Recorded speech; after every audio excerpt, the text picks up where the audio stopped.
Waheguru Ji Ka Khalsa, Waheguru Ji Ki Fateh. Thank you all for logging in today. Just to let you know, the presentation will start at 10 minutes past the hour.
Testing, this is just a voice test for Narendra Singh.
Hello, this is just a voice test. Harinder speaking here. I want to make sure everyone's able to hear me properly and voice is clear and without any disruptions. Okay, thank you.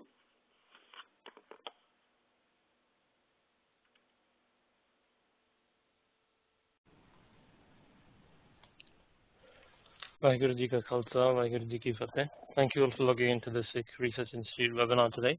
My name is Jagdeep Singh and I'll be the host for today's session, and Narendra Pal Singh will be the moderator. Narendra Singh will begin the presentation shortly, but before he starts, I'll take a few moments to run through some information to help ensure the session runs smoothly for all of us. Narendra Pal Singh will then provide some information about the Sikh Research Institute and Harinder Singh before handing over to Harinder Singh. Firstly, just to provide some orientation of the main screen you're looking at now, Harinder Singh's presentation will be displayed on the left-hand side of the screen, and you'll be able to see each slide as he scrolls through, but you won't be able to navigate through the slides independently. On the right-hand side of the screen, you should see a small number of panes. If you can't see any right now, then please click on the Panels drop-down menu, which is towards the top right-hand of the screen, and select the Reset to Default option, and you should now be able to see our participant panel and the chat panel. During this session, if you wish to ask Harinder Singh questions at any time, you can do so by entering your question in the chat panel, which should be beneath the participant pane, and address it to Narendra Pal Singh. Alongside your question, please include your full name and your city, and indicate whether or not you have a microphone attached to your computer. Narendra Pal Singh will moderate the questions as applicable and forward them to Harinder Singh. If you have a microphone, Harinder Singh will invite you to come and ask your question, but if you do not, Harinder Singh will read out your question to all the participants. Please note, if you have a microphone that's integrated into your laptop or your desktop, then you will have to press the control button while you speak. At the end of the main presentation, there will be a general Q&A session. Again, if you'd like to ask any question during this time, please forward to Mandir Singh using the chat, Narendra Pal Singh using the chat panel, and you'll be invited by Harinder Singh to ask your question. Again, please provide your name, city, and an indication of mic in your message. If for any reason you experience any technical difficulties during the session and you can't see the main presentation, for example, or cannot hear the audio, then please do not hesitate to contact me via the chat panel. If you lose your internet connection or if you have to restart your computer during the session, then you can easily rejoin by clicking on the URL that was included in your original registration confirmation email. Finally, at the end of the presentation, we will launch a testimonial and feedback window. I would greatly appreciate if you could take a few moments to provide your feedback and comments on how the session went and on how we can improve future sessions. I'll now hand you over to Narendra Pal Singh, who will provide some background to the Institute, and also Harinder Singh. Vaheguru Ji Ka Khalsa, Vaheguru Ji Ki Fateh.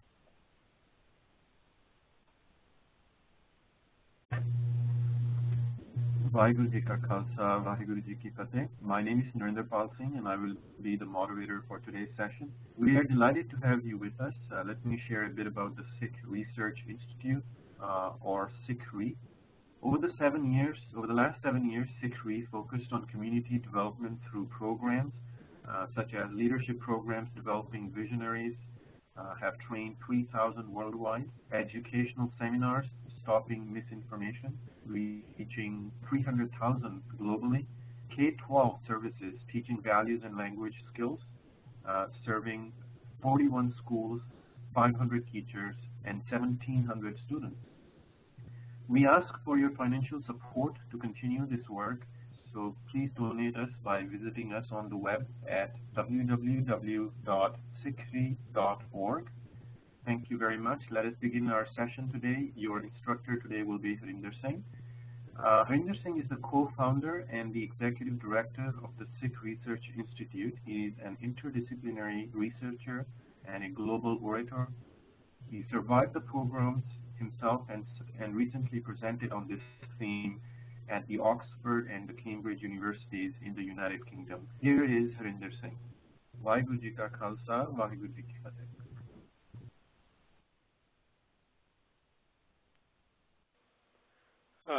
Thank you, Narendra Pal and Jagdeep Singh. Vaheguru Ji Ka Khalsa, Vaheguru Ji Ki Fateh. I am going to start the session in a couple of minutes here, just a little bit on the background of it as to what is the agenda for today, because a lot of the times when we are starting to talk about 1984 issues, they get sort of superimposed on a lot of other things. we end up discussing 25 years history, maybe 50 years.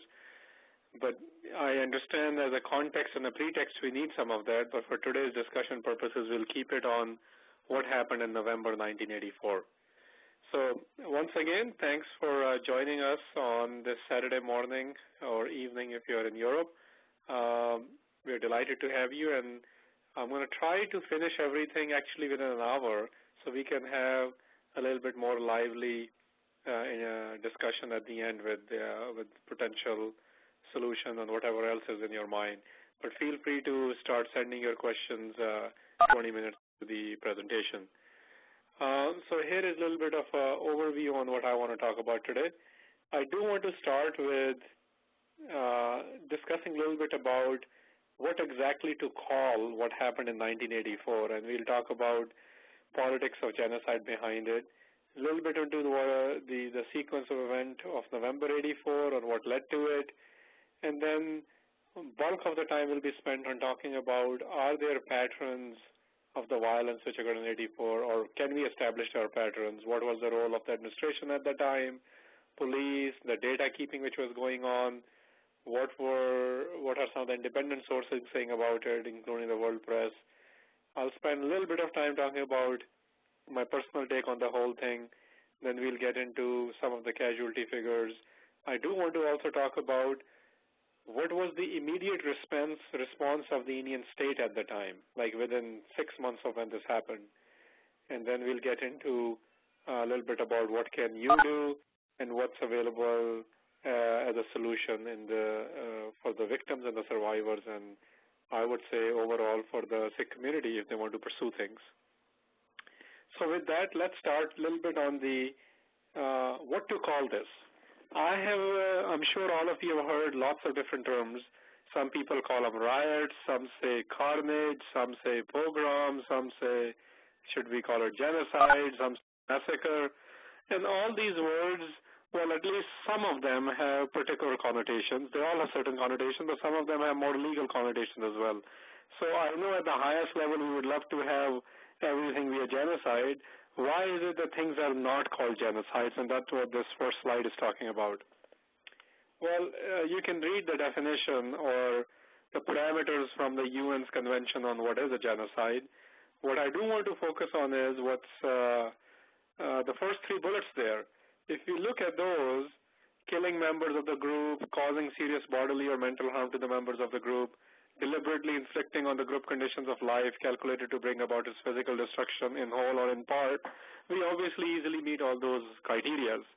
So the question is, why is it that these kind of things, including what happened in November 84, is not labeled a genocide? In recent history, if you want to relate to what's happening throughout the world, why did it take more than 2 years to declare what was happening in Darfur to be a genocide?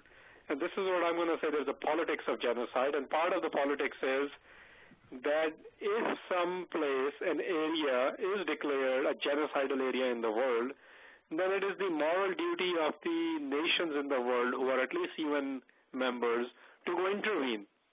So part of the problem is independent sovereign countries don't want to declare certain areas to be genocide because then they have to go and stop it.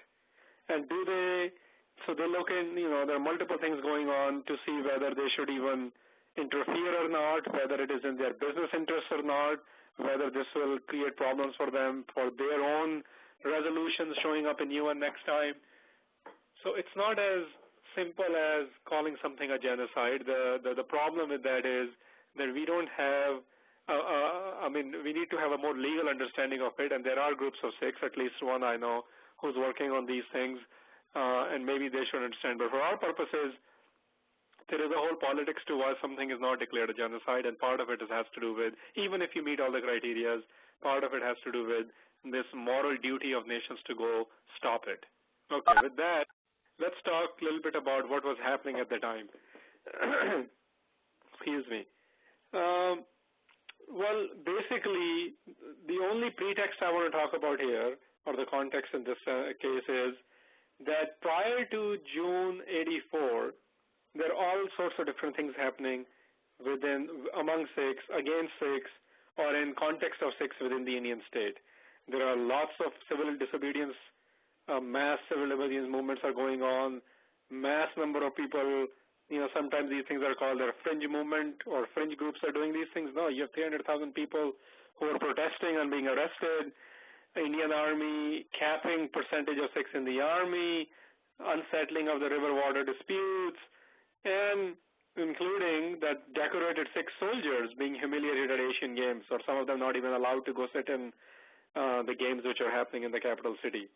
And then we know what happened in June '84, what the government termed Operation Blue Star, where basically, if I quote Joyce Pettigrew, she basically said this was not really done to eliminate a political figure or political movement. This was an attack on the whole Sikh culture and nation and their psyche and their spirit. So you have 150,000 troops being used for that. October 31st is the day when Mrs. Gandhi is assassinated, and for the next 3 days after that, there's a massacre of Sikhs throughout India, outside Punjab, with a focus primarily in Delhi and Kanpur. And then we have election a month later, which is won by the incumbent Congress party, with the highest margins ever. I just want you to know that this is not a singular event. There are lots of events taking place against Sikhs at the time, and we are going to focus on the period of October 31st to November '84 for now. So I'm sure all of you know, and have heard of several testimonies or seen pictures, especially this year as being a 25th anniversary, there has been actually unprecedented coverage within India as well, and throughout the world, but within India. That's the surprising part. And I'm sure you have seen all sorts of different things going on. What I want to establish a little bit today is, and maybe this is a refresher for most of you, but this idea that this was a systematic thing. And why do we need to work on that? Well, because when people say this was random violence, people were reacting to the assassination of Mrs. Gandhi, well, we want to counter those things. We basically need to show this was planned at the highest levels, and not only was it planned, it was implemented by the state machinery and the politicians and police available to them. So what are the patterns of some of those? Well, we know that Congress organized these meetings. They distributed the level of weapons which were used. We know voter registration lists were made available for tracking of the Sikh houses. Slogans of extermination going on the state media, things like Khoon ka badla khoon, blood for blood, and rumors which are being articulated on the state machinery again, radio and television, that Sikhs in Punjab have poisoned the waters. What is the purpose of that? This whole articulation that if you can incite the general Sikh masses to justify what they're about to do to the Sikhs, right, then you need to create not just a fear, but this atmosphere where you're able to carry out those kind of things, including spreading this dissemination of misinformation. Then there are attacks on the Sikh dignity, symbols, and structures. What I mean that is, the Gurdwaras are being attacked, Guru Granth Sahib is being urinated on, and those things have incredible place in Sikh psyche. Mobs being transferred from one locale to other in the organized form through the buses. Sexual violence, which is rarely talked about.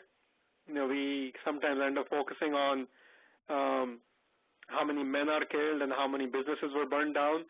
Well, what about thousands of women who were raped? What about families where, every woman in the family have been raped and they've been gang raped several times? What about those children who have never seen the streets of Delhi since then, who were taken up by Mother Teresa, other people? We are missing all those. The point is, there's much more than killing going on. There's much more than attack on the Sikh psyche going on. There's a systematic violence at a mental level, physical level, sexual level, and there's refusal of medical care. Attacks on the media. Refusal of medical care is that when certain NGOs wanted to provide help, including setting up the first relief camps, which are not set up by the government, why were they refused? Why were they not allowed to take care of the citizens of India at the time? And then we'll talk a little bit about how some of the media outlets who reported on these things were handled as well. Let's get into the role of the police. I mean, you can read the slides, but essentially the next two things are that police officers are not only ordered to ignore the attack on the Sikhs, in some cases they're actually participating. And in one case in particular, which was huge in India at the time, officer was given gallantry medals, rewarded for killing every Sikh in his area or in one particular family to cite that gallantry award. So not only are the police officers telling their subordinates to ignore the attack against the Sikhs, they are disarming Sikhs who are defending themselves. They are neutralizing those officers and Sikhs who want to report police inaction and instigation. Even when police, for whatever reason, some officers did capture the culprits, they are being ordered to release them. And again, police is being ordered not to file the FIRs, which I'll talk in the next slide about more detail. But even the ones FIR is a first information report. This is what you go in a police station to submit what has happened to you. The manipulations of all these records are going on.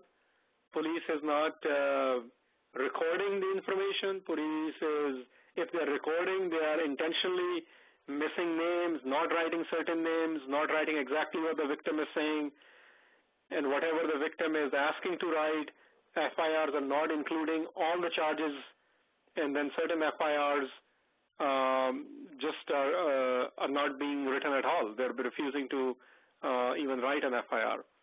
So what is the purpose of this? Purpose is that police exists in a state to protect its citizen, the locale, in their localities. And if they themselves are implicitly and explicitly ordered not to protect Sikhs and not to take in their information what they're required to, obviously the senior members, whether it's the commissioner, whether it's the party, they have asked the police official not to do this. Now, a little bit about the Delhi administration. What is the administration's role? Administration's role, now it's a statehood also, but administration's role in Delhi at the time is to take care of, again, at a civic manner, its citizens. Congress party is the one who plans all these things. They make sure army is not deployed in the area. They make sure relief measures are inadequate. In fact, if you look at the picture on the right, that's the relief camp, which originally were set up by the NGOs. At some point, government started having these relief camps, but then they want to shut them down. They wanted to shut these down. Why?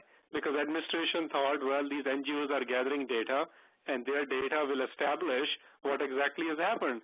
They were taking down not only, just the whereabouts of the families, but they were taking data of, what has happened in their family, who has been killed, how many members have been killed, who has been raped, how many Sikhs' hair have been cut. Those kind of information were being taken in by the NGOs. So government obviously wanted to make sure that data is not collected properly, so it shut down some of those release camps even before there was enough sort of sustainable measures taken to make sure the survivors could survive on their own. Censorship of the press, I've mentioned a couple of names on the slide, James Markham and Barbara Cressett of New York Times. And actually, Barbara Cressett just wrote an article last month as well regarding her experiences 25 years ago as well. But Ravi Prakash Jain of Surya Magazine, a couple of American TV guys, ABC I think it was, and some Indian periodicals and Canadian reporters, they have all reported that anyone who was trying to report on these things were manhandled as well. And these are some of the names who were writing about what administration was involved on, who were writing about police, its inaction and complicitness, and they were obviously taken to task.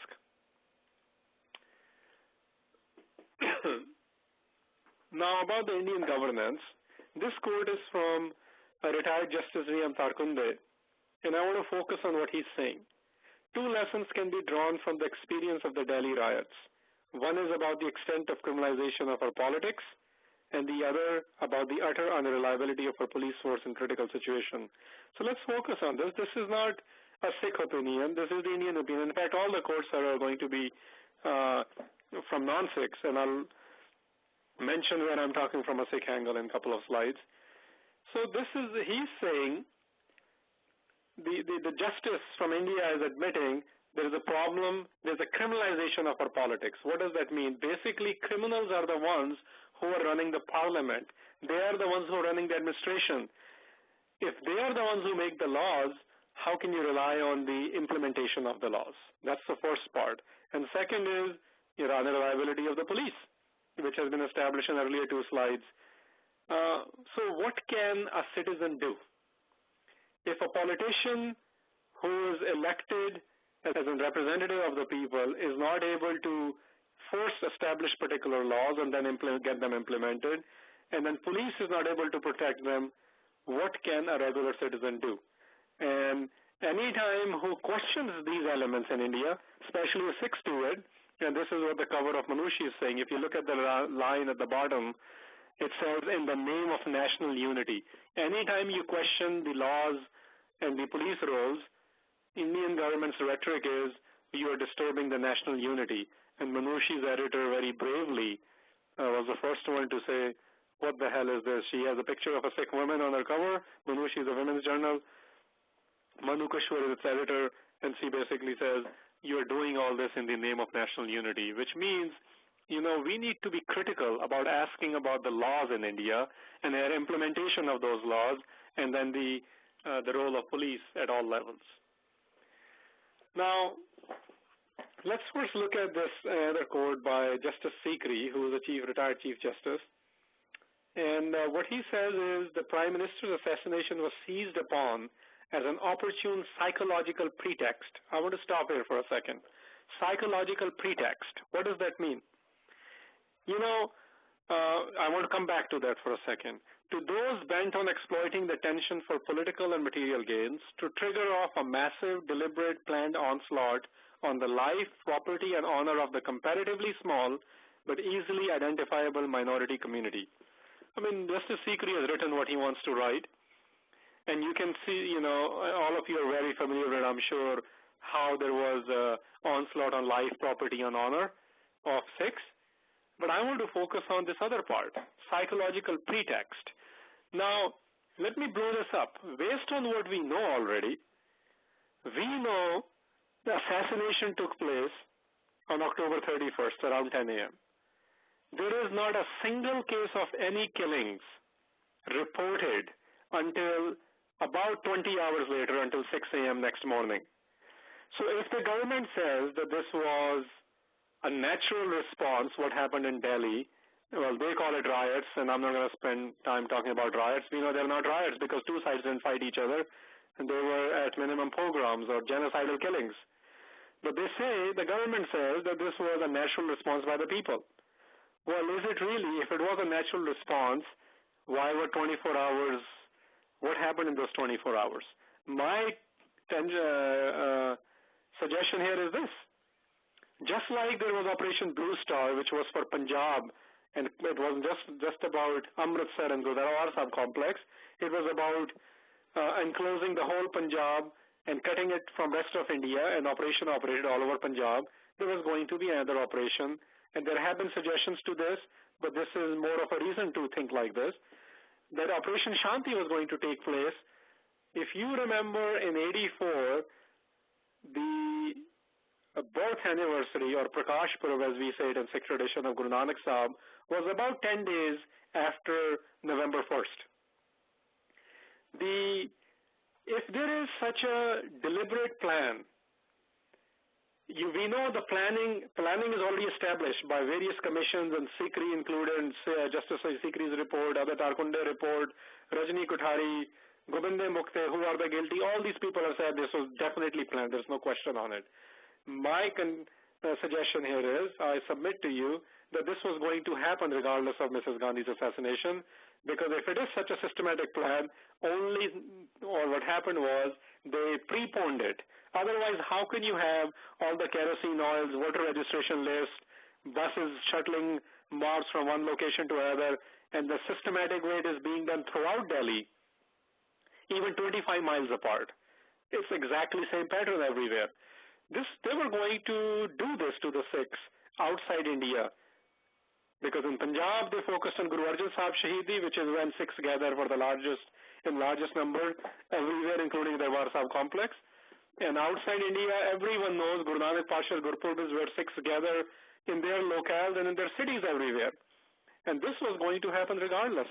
The assassination became a pretext to prepone this, and it took them about 24 hours to implement this, and that became their biggest excuse why to do it then. Anyway, I'll move on from this. Daily Mail at the time reported about, and several actually newspapers reported, you can read the quote there, about the burning of the trains. Basically, let me actually contextualize this in bringing 1947 to 1984 as well. Excuse me. You know, those of you who have seen 1947 movies, documentaries, or have read accounts, trains were going from the Indian side to the Pakistani side and Pakistani side to the Indian side. Trains were filled with dead bodies. So any train which went from India to Pakistan had dead bodies of Muslims in it. Any train which came on this side of Atari, meaning the Indian state from 47 onwards, it had dead bodies of Hindus and Muslims in it. It's very peculiar to me that similar thing is happening in 1984, except it's one-sided. Trains which are going to north towards Punjab have dead bodies of Sikhs in it. Trains which are coming out of Punjab have no dead bodies. No Punjabi Sikh or Sikhs, they did not kill Hindus or Muslims or Christians or any other Indians and fill them in the trains and shove them towards Delhi or towards the south.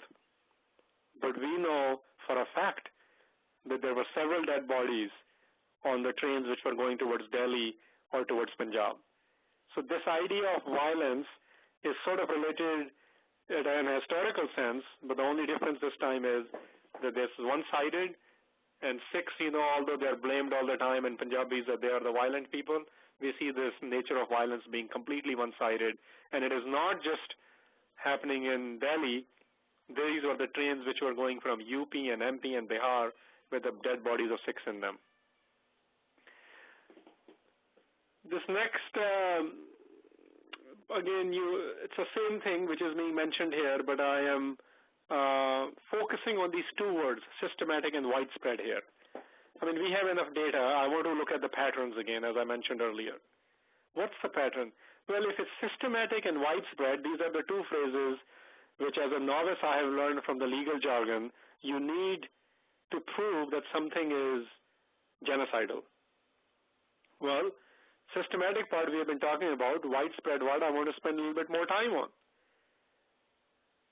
BBC reported using the word systematic in it too, and that's the quote, you're seeing it on there.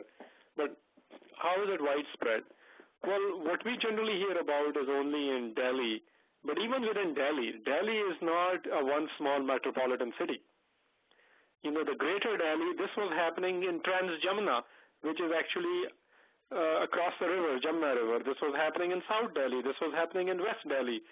And outside of Delhi, this happened in Kanpur. This happened in several cities, including the cities like Jhansi and Gwalior and Lalitpur, other cities in UP and MP. So the widespread part is that this is not just happening in the capital of so-called largest democracy of the world, but this is where it happened the most, but it is spread throughout north-central India. Again, same thing, you know, showing some pics, but focusing on India Today, and intentionally I'm showing this quote from India Today, and let's look at it. It says, days of violence and loot and murder left the nation capital dazed, an unprecedented Holocaust. I personally shy away from using words like Holocaust because they carry their own connotations, but I'll take this in spirit. And this is from a magazine in India, India Today, which is a fairly conservative Indian nationalistic magazine. And they are calling it a Holocaust. So I've just replaced it with the word genocide. Criminally led hoodlums killed Sikhs. Look at that word, criminally led. This is not Sikhs saying it. This is how Indians and Indian media is also saying it. Looted or burnt homes, properties, while police twiddled their thumbs. So criminally led hoodlums means somebody is hiring them, somebody is paying them to go do this in various locales. This is again a systematic and widespread element. I'll spend a couple of minutes talking about this. I lived in Jhansi at the time, which is part of UP. And one of the things I want to contest here is most people think this was the doing of Congress I. Yes, that is fairly accurate, but our house was burned down not by the Congress party or the gundas hired by them, but the ones by Jansangh. Jansangh was the name used earlier, which today refers to Sangh Parivar, which includes the BJP and the RSS and the Bajrang Dal, that combined. So this idea that it was one political party doing it is not accurate at all. In fact, RSS has a newspaper called The Organizer. There's an editorial in The Organizer justifying what was done to Sikhs in November '84, which means that it is not just the Congress party. Well, obviously Congress is to be blamed for it, for planning and implementing, but this was endorsed by the opposition party in India as well. And its implementation of the plan in some cities was done by non-Congress workers. In my case, in our case, our house was burned down by Jansanghis. I also want to mention that while our house was burning, it was actually not a next door neighbor, but somebody in our neighborhood who protected us and took all the kids into his house, and he was a Hindu guy. So when these issues are presented as being Hindu-Sikh conflicts, who is really doing it? Have you ever seen who readily presents that idea? I want to present the other way, that in Delhi we had testimonies of relief camps being set up by Hindus, Hindu neighbors protecting in some cases. In some cases they didn't, in other cases they actually participated in killing also. But there are Hindus who were good neighbors who did these things. In our case, I do want to mention, though, the same person who took us into his house the day after he was roughed up in the market for protecting the Sikhs. So that's why I say exceptional Hindus. Exceptional meaning that, you know, when there is a mob mentality does not look at the religious background of individuals. Mob mentality talks to your psyche, and most of us fall victim to it. But those of us who don't fall victim to it, including Hindus, they did not participate in this mayhem. Larger segments of the Sikh constituencies participated and endorsed what happened. Why do I say that?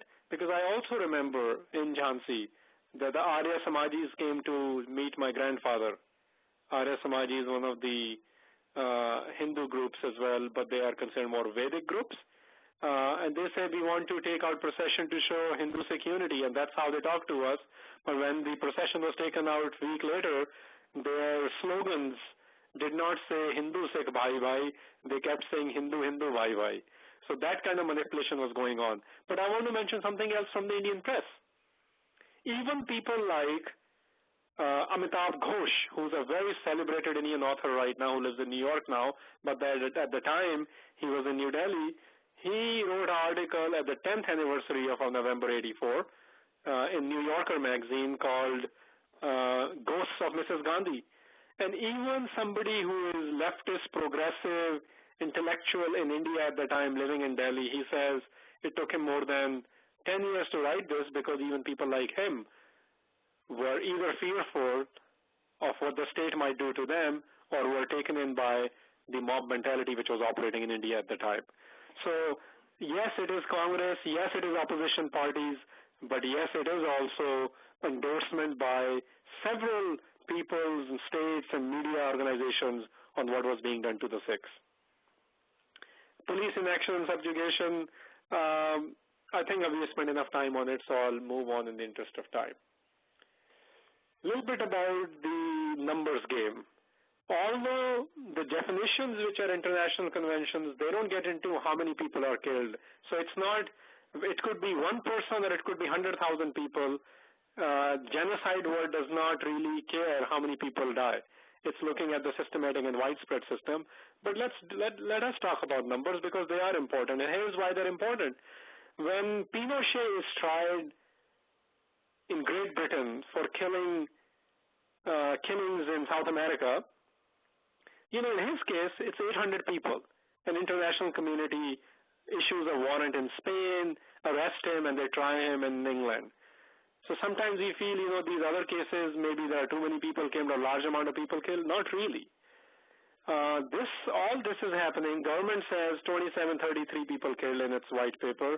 Mr. Fulka, who's been representing pro bono the survivors of 1984, the widows, his legal estimate is 4,000 people. Again, he has to be able to prove those numbers, so he uses a very conservative estimate as well. Affidavits which have been filed in Indian courts put the number to 5,015.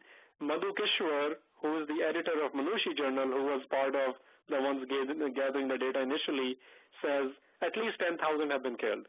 And by the way, all this happened in 3 days in the capital of the largest democracy of the world. I mean, this is amazing. Amazing thing is that this is just Delhi alone. We have no idea how many people got killed in Kanpur or in other parts of UP, MP, and Bihar. There is no data on how many dead bodies were in those trains which were coming towards north, towards Delhi. But even if you look at these things from an angle that this was done in 3 days in capital city, this is not in Bihar, in the interiors of India where there is a problem of law and order, as the government likes to say. This is not happening in a troubled area, as the Indian government says, like Punjab is troubled area, Kashmir is troubled area, Assam is troubled area, or other parts of India where there are movements going on. This is happening in the capital city in 3 days. So obviously there's a systematic and widespread element to it. Now, how did the government respond immediately to all this? When Mr. Rajiv Gandhi, who by the way was installed as a prime minister right after an assassination, when he's asked about it, his first public comment is he justifies the killing of the Sikhs. This is about 15 days later. If I'm not mistaken, it was November 14th. He says, when a big tree falls, the earth trembles. Meaning what? Meaning that, Indira Gandhi was assassinated. This was bound to happen. People are responding. But not really. People are not responding. This is what I've been trying to counter. People were not responding. It was the instruments of the parties and the government who had planned this and supplied the weapons and the voter registration list and the kerosene oil and the tires and the buses to shift the mobs to go do this. A month later, there's an election in India, and this is what we need to really look at, what is happening. And this is the continuous cycle in India wherever this kind of violence is taking place. A month later, there's a national election in India. Only in 2 states the election didn't happen, which was Punjab and Kashmir. Rest of India, there's election, and Congress wins more than 80% of the votes. So they're cashing in on that they have taught Sikhs a lesson. This was the phrase which the party used over and over, that we taught Sikhs a lesson. Well, so the larger community, the mob mentality in the Indian democracy fashioned or constructed this outcome for them, that the Congress party got 414 seats out of 533 seats in the parliament. And when the parliament opens, the first thing, there is a resolution of condolence for Mrs. Gandhi. It's understandable. She was the Prime Minister of India. And there's a second condolence for the victims of Bhopal, because earlier that year in 84, there was a Union Carbide incident where gas leak occurred and several people have died. So this is a state program. This is not a party program. This is not a party platform or program. This is state in the parliament doing this, that they publicly acknowledge and understood Indira Gandhi's assassination and condolences, and then they acknowledge the victims or survivors of Bhopal. But there is no mention of what was done to Delhi, what happened to Sikhs in Delhi and other places. And another element, that the government at the time demands from Union Carbide that every survivor should be given 100,000 rupees. Actually, which became eventually 10 lakh. So I'm not really fully representing that. But in Delhi, when the government did agree to it, they said we will give these are initial figures, that we will give them 10,000 rupees. So even when they are valuing a life, although there is no number you can put to that, I understand that. But even when they are putting a number to it, the accident which was done by a corporation, government is demanding the victim be given 100,000 rupees, but the government says, well, we will give the 6 victims 10,000 rupees. Look at the difference in magnitudes, even how the lives are being valued. And in one case, it's the state who did it. In the other case, it's the corporation who did it. What's the aftermath of all this? Well, election, I mentioned the major election, which was a national one, where Congress got 414 votes. But same kind of campaigning attitude of Rajiv Gandhi continued. And that year, there were legislative assembly elections. And Congress, sure enough, won that in most of the states as well. So basically, 1984 killings, carnage, genocidal killings, pogroms, whatever you want to call it, those were used to win elections in India.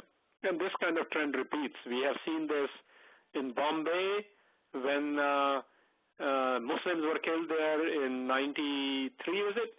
And then 2002, we see this in Gujarat when Mr. Modi wins with the highest margin ever, and the people support the killing of the Muslims there. Same. Why is that happening? Because this kind of precedent was set up in 1984 at a national level as well as several state levels by killing Sikhs. Since then, Indian government has had 11 commissions and inquiries. And instead of punishing those who have been found guilty, they have awarded them cabinet positions. And the 3 main ones you hear about are Jagdish Titler, Sajjan Kumar, and Kamal Nath. And I do recognize Jagdish Titler is not a minister right now, but he's been given a senior position in the state party now. But the other 2 serve on national cabinet positions. And this is like 25 years later, not only are the ones who are at the highest level of planning and implementation, there are eyewitnesses locating them in positions where they're giving orders to go kill Sikhs. They are serving in the Prime Minister Manmohan Singh's cabinet. 2005 is the last time government looked at this issue, and they basically said this: the systematic manner in which Sikhs were thus killed indicates that the attacks on them were organized. So this is government-appointed commission, Nanavati Commission, admitting this. The commission, but look at the height of folly here. The commission is not in a position to recommend any action against them except to the extent indicated earlier while assessing the evidence against them. So basically, they're saying, yes, we know this was systematic, this was organized, but we can't do anything. This is where we need to focus. Why can't they do anything? This is where I go back to the criminalization of Indian politics. Because the very people who are making the laws, the very people who are the ones who are involved in planning and implementation of this. So how can they have laws or allow the instruments of the state, whether it be judiciary or the police, to either arrest them or indict them or try them? Because the one who makes the law and the one who's executing the law is the same criminal mind.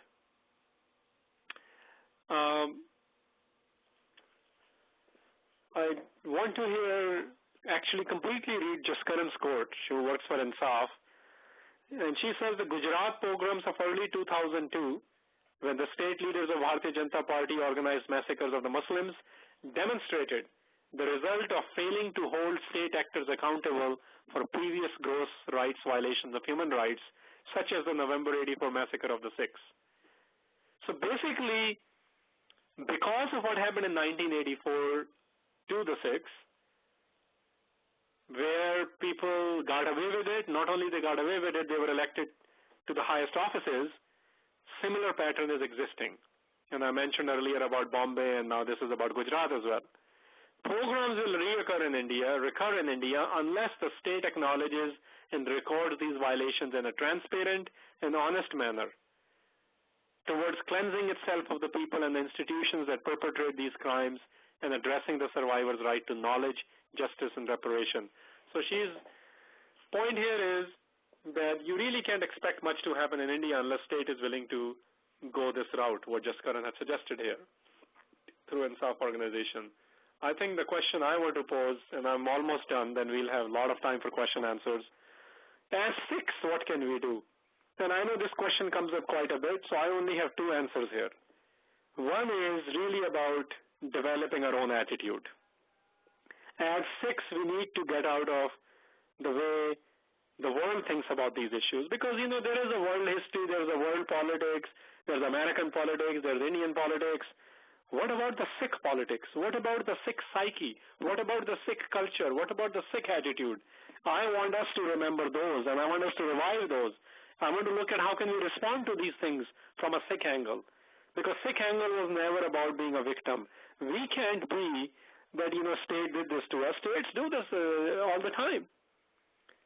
And why do we keep expecting that 25 years later state will get better? Maybe it will, but that's for the Indians and the Indian state to decide. As Sikhs, what should we do? And the two questions I ask here, which are relevant to our discussion, are: do we even remember how Jassa Singh Ahluwalia responded to this? Do we even know who Jassa Singh Ahluwalia is?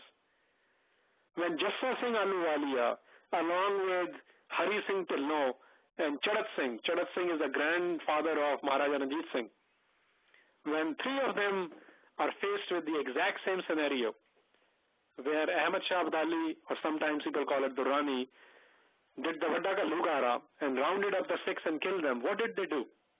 Did they wait for the Middle Eastern invader or the Central Asian invader to do justice to them? Or did they respond differently? I mean, look at these people. These are the names in our history who we revere.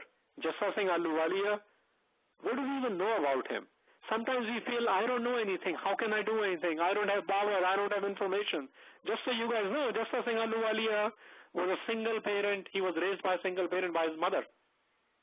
He was given or taken to, rather, Nawab Kapoor Singh, the celebrated Sikh of the time, to get trained on how to be a great Sikh. How did they respond? Jassa Singh Ahluwalia, Hari Singh Tilno, and Charat Singh, as I mentioned, Ranjit Singh's grandfather. Ranjit Singh didn't just get a kingdom. There's a history of what was happening before that. And what did they do? They actually went, gathered their troops. They said, you know, whatever is done to us is done. This is what hukum is. We'll deal with it. But let's go take them to task. And they had a battle of Amritsar where they fought with Ahmad Shah. And then yesterday, just to invoke Baba Deep Singh's spirit, yesterday was Shahidi Purab of Baba Deep Singh. What made Baba Deep Singh to not sit quietly even when he was age 75? I don't know if you remember, if we can recall and revive these kind of spirits, but at minimum, we need to remember who these guys are. I know the image is very clear to us, Baba Deep Singh with his head on his palm and Darbar Sahib complex. So when we talk about Darbar Sahib complex, 100 years ago, 200 years ago, 300 years ago, and those who defended it. Baba Deep Singh is the one, after the fifth attack of Abdali, decided to go to Amritsar and defend the desecration. And you know, this is the person who in 1702, when he was 23 years old, is summoned by Guru Gobind Singh to come to Damdama Sahib and work on the literary tradition. But when he's age 75, he goes and defends Darbar Sahib's desecration. My point here is, let us not only think about how much compensation these victims need, how come government hasn't done anything about it. Well, they have done 11 commissions. If we have not understood their game, and if we have not understood how they're using a Sikh prime minister to do fake apologies, then the problem is with us. We need to understand our own history and our own tradition.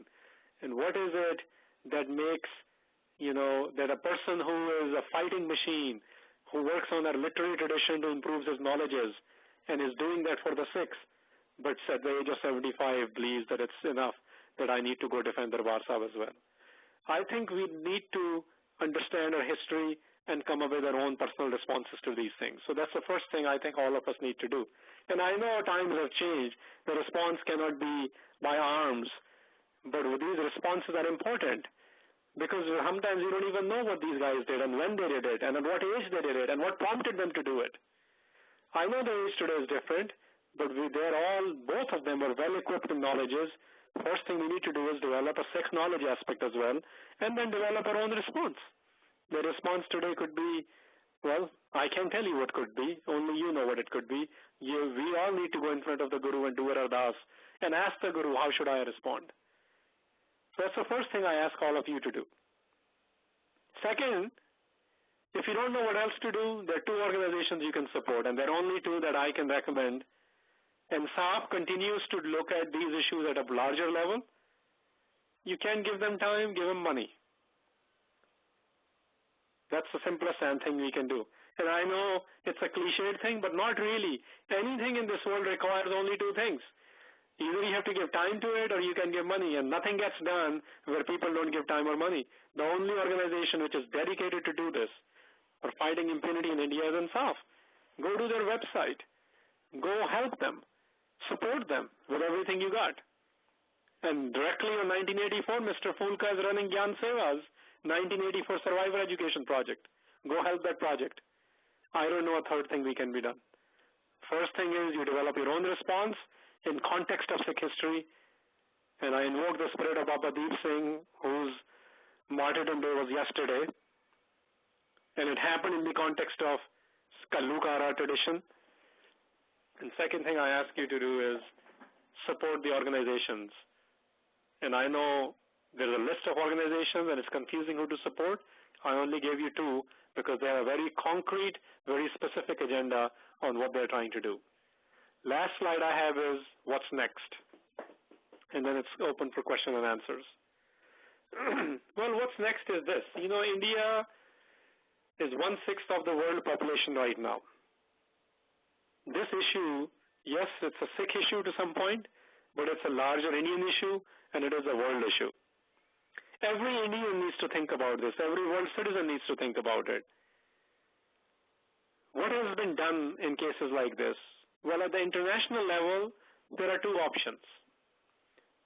So those of you who are interested in learning those, the first option is what the truth commissions, which were set up in South Africa, Salvador, and Guatemala.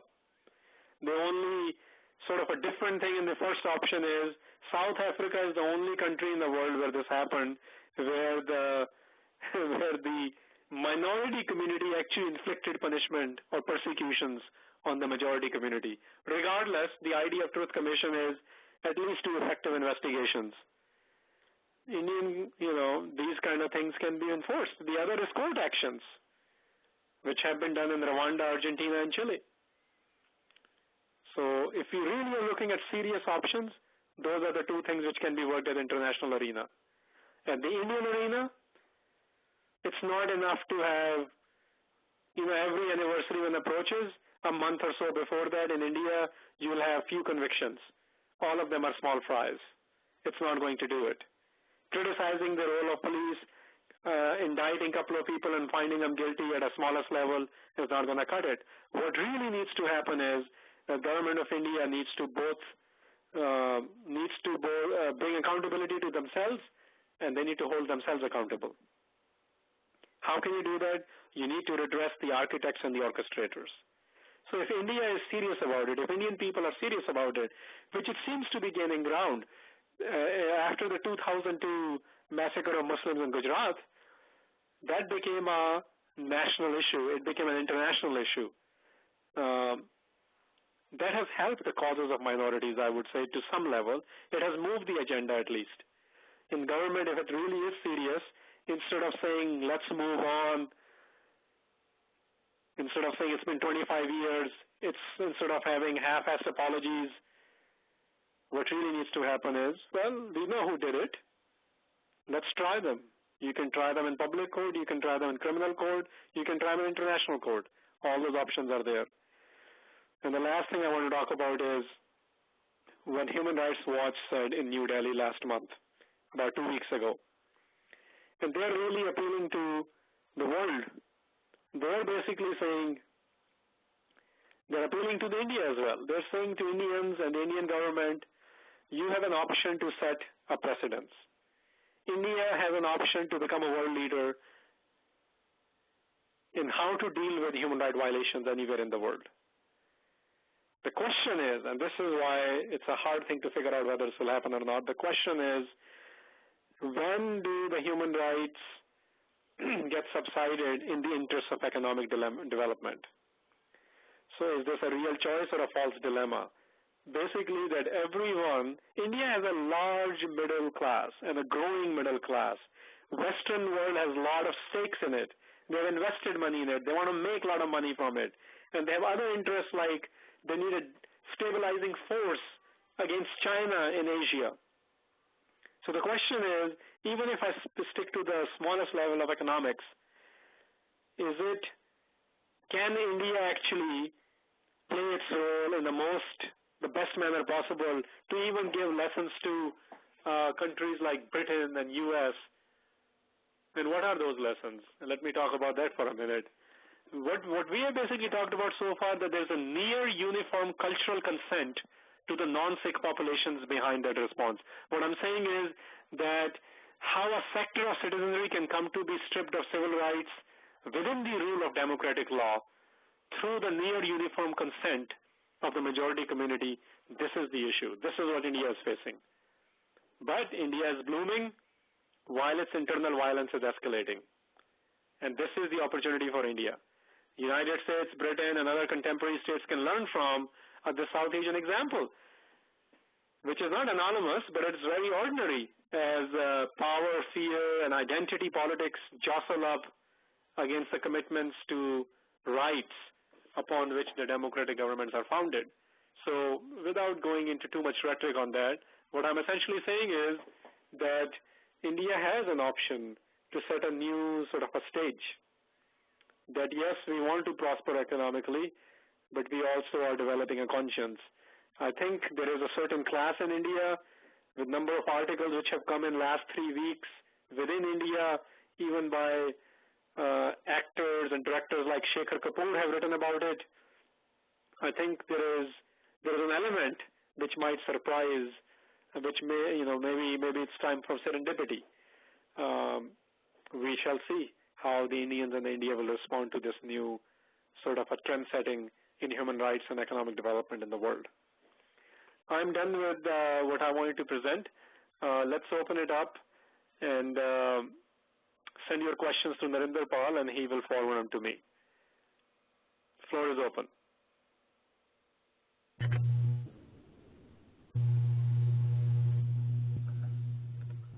There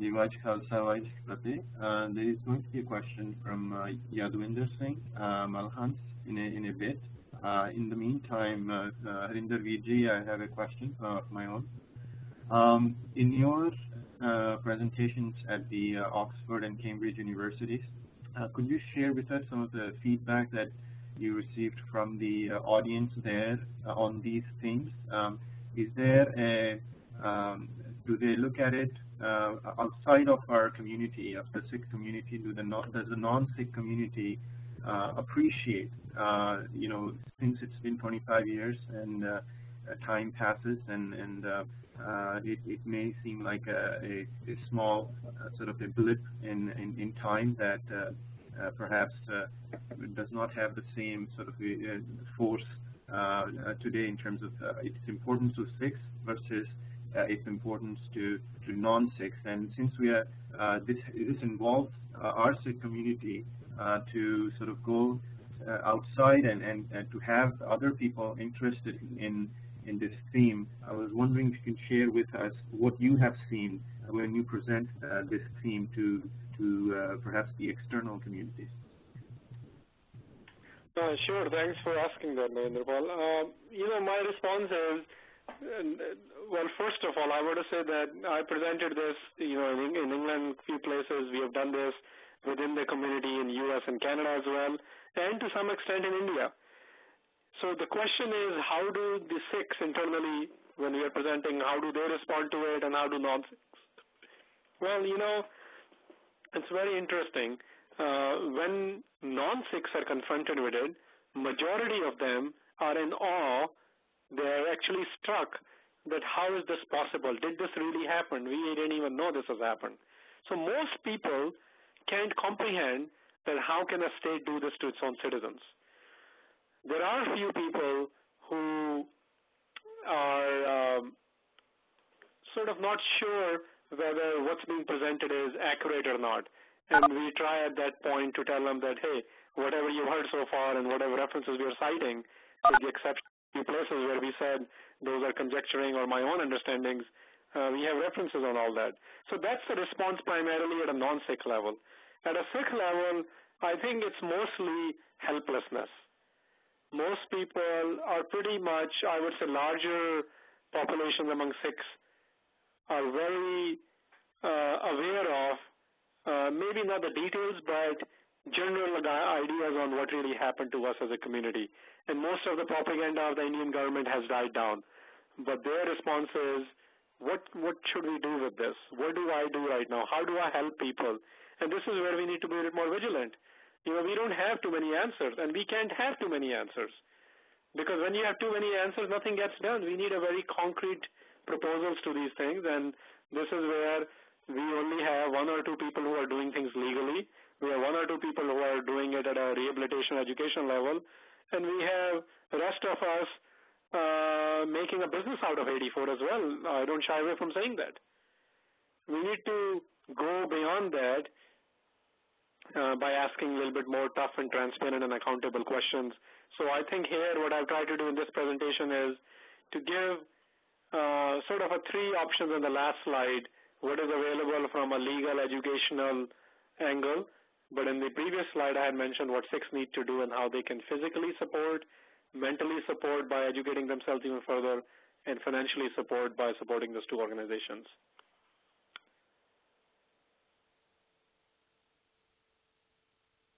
Next question.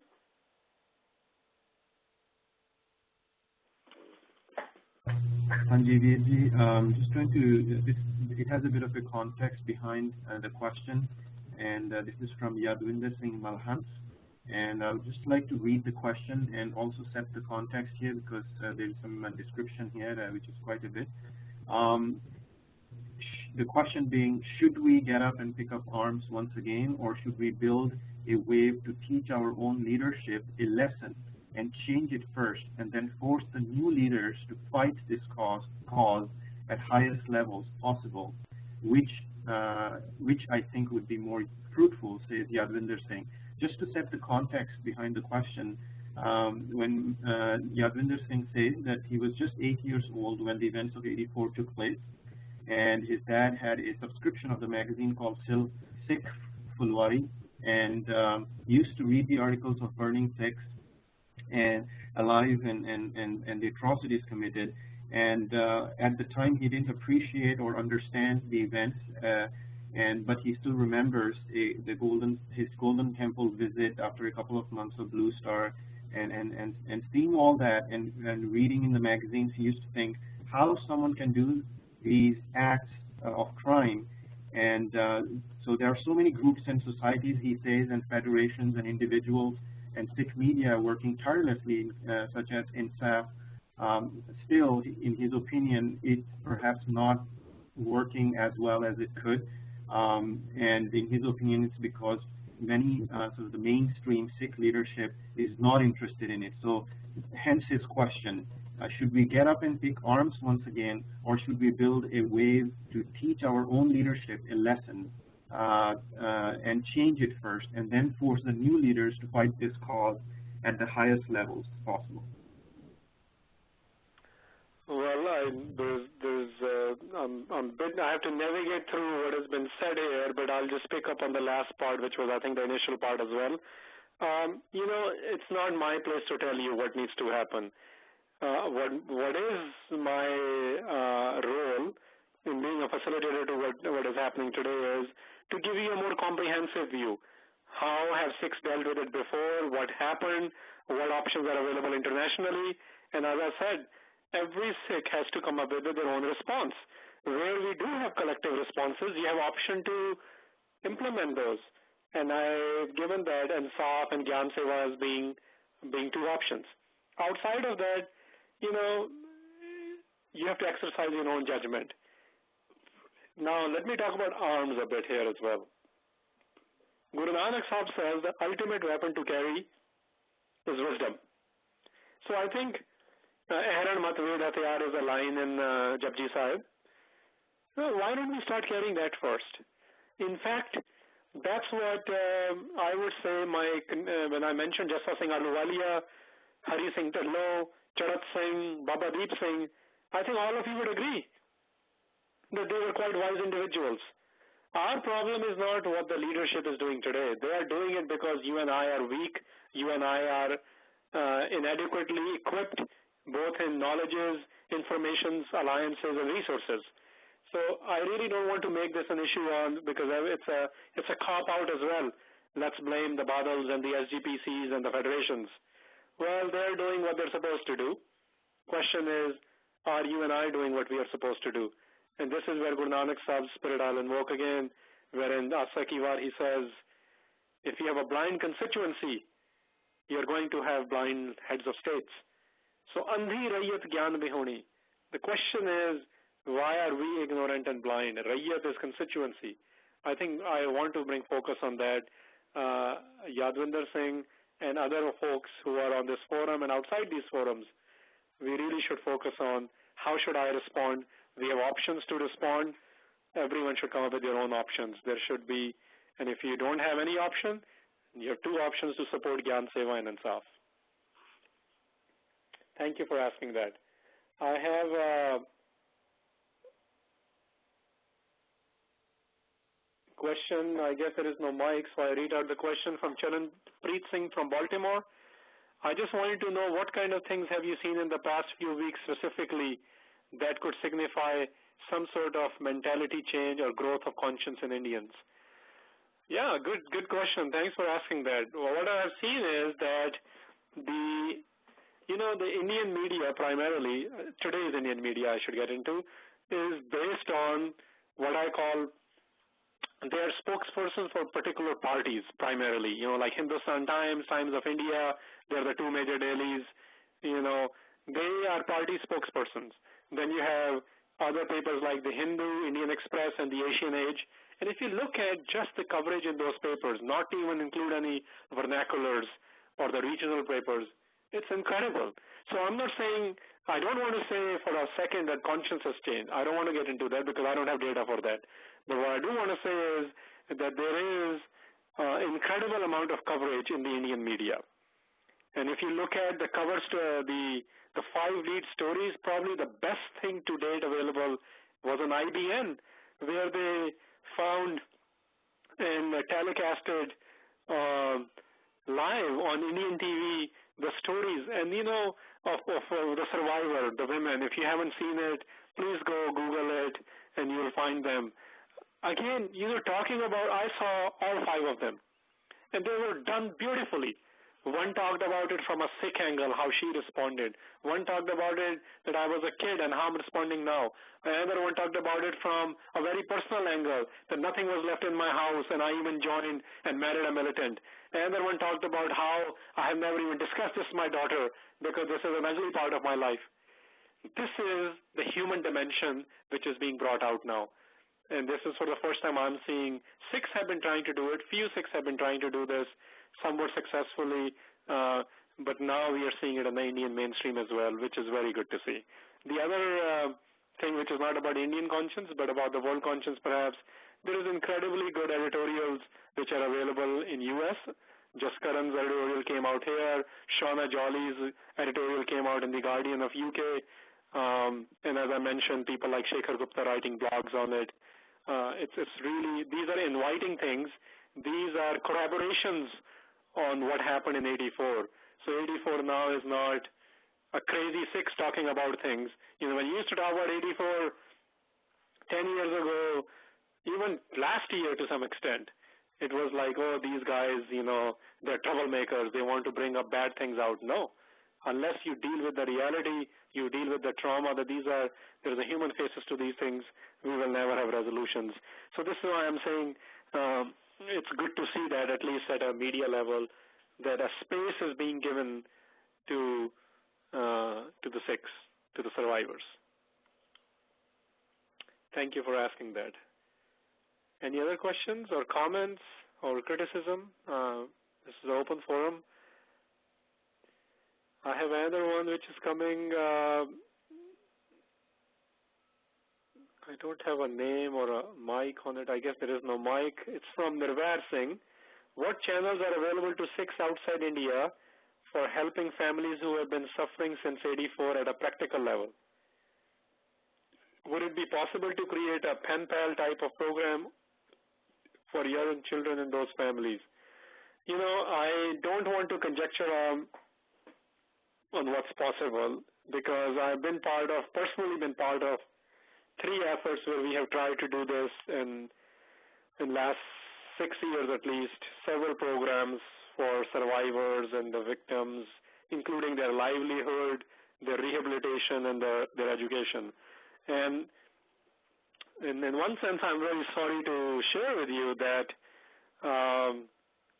you know, it's as a community, we have not really figured out how to do these things properly. These things are very underfunded. But coming to what options are available right now, so I'll get into that.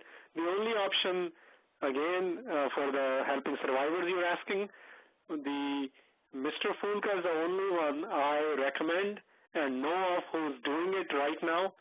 And the only part he's focusing on is that the survivors, second generation, who can't afford to go to school or a VOTAC type of a school, they're providing for their education. Sikh Research Institute collects money, donations that is,